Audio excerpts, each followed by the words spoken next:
Even though we'll never leave her, even though she's only giving me pain, I'll be on my knees to feed her, spend a day to make her smile.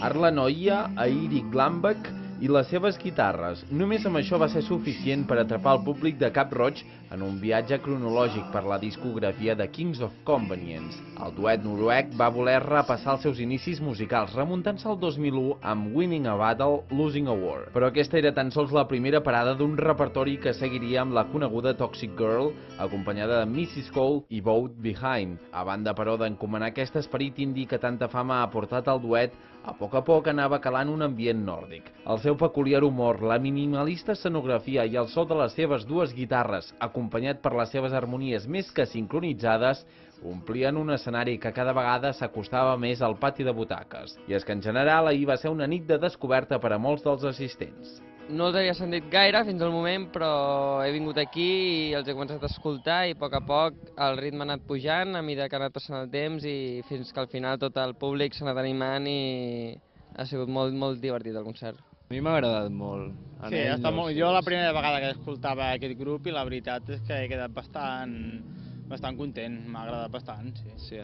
Havia sentit una cançó i m'agradava bastant i no m'han decebut, m'ha agradat molt.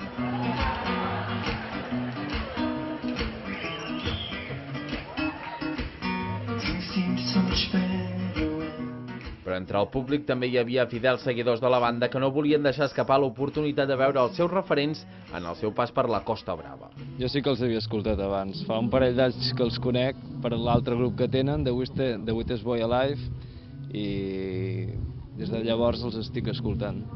Sí, els coneixíem molt bé, han tocat molt bé, són boníssims en concert i, bueno, Joan Dausà també, ens agrada molt, o sigui que avui era tot perfecte. Fantàstic, són els millors, eh? Els havies sentit alguna vegada abans? Sí, al Palau de la Música fa 2 anys, no?